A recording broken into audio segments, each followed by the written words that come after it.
Hello everyone, welcome back to my channel, Architecture Explained, where today I'll be taking a deep dive into the architectural ins and outs of a very iconic skyscraper, the 1931 Empire State Building.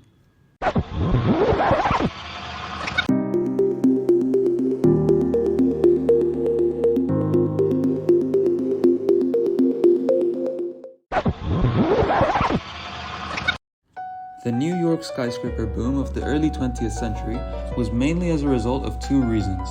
The first was that America was in a major economic boom itself, the Roaring Twenties, and the other is because there were more and more people moving into New York City and not enough places to keep them.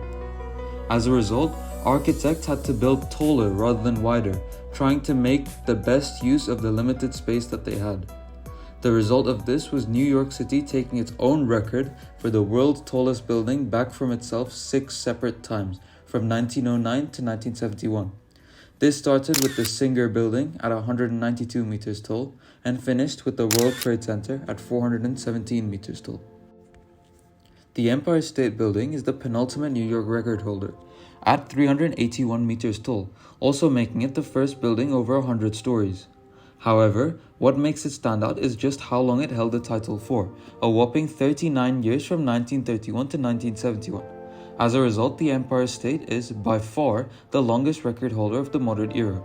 However, it did not just hold the record for the tallest building in the world. It also had the record for the world's fastest elevators at the time.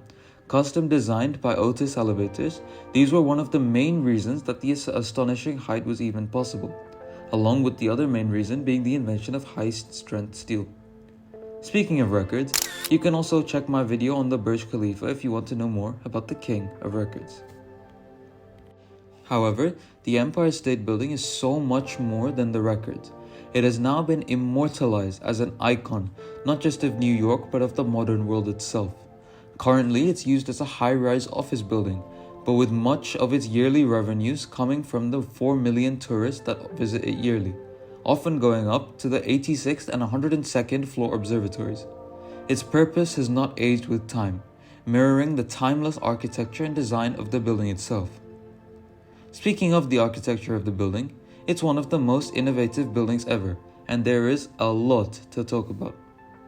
The main architectural features of the Empire State Building revolve around its architectural style, the iconic Art Deco design period. Characterized by simplicity, repetition, and admiration for modern machinery, this style bloomed into the Western world during the mid-1920s, just a few years before the Empire State Building was designed and constructed. As a result, it took many of the design cues of the era, some of which I'll go through in more detail soon. The first and one of the most defining features of the building that I will go through is its iconic spire, stretching to over 60 meters tall on its own. Originally, it was intended as a docking station for the dirigibles that were considered to be the future of air travel at the time.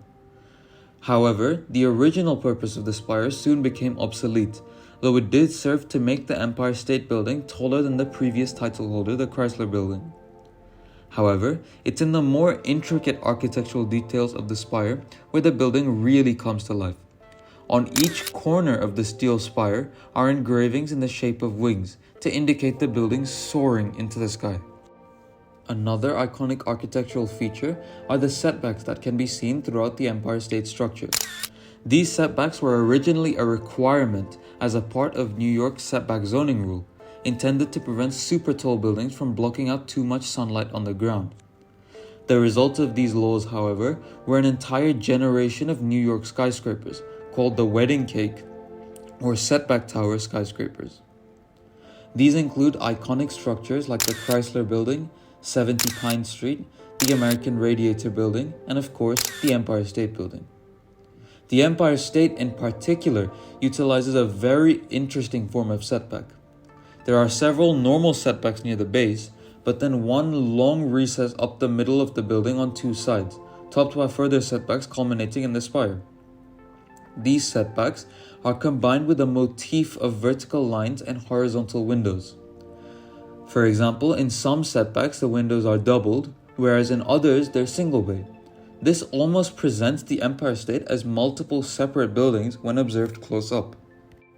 The long recess along the center of the building also separates it into three parts, making the building look narrower than it actually is, and hence taller as well. The setbacks and long lines all the way along the building help serve to emphasize the height, making it seem even greater than the 381 meters it is.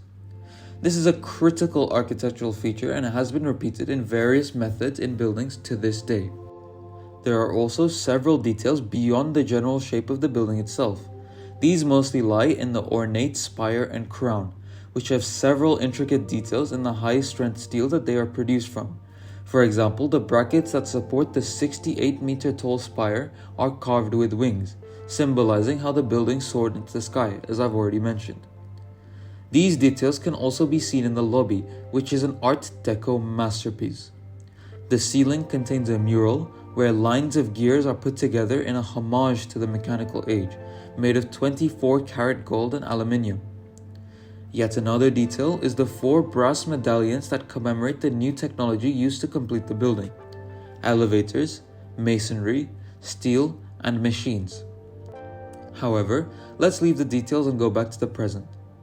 The Empire State Building is a timeless piece of Art Deco architecture, and it will always be a symbol of New York, of corporate America, and of the world. However, in 2019, there were major renovations to bring the Empire State back to the forefront of technology and design, the same way it was nearly a century ago.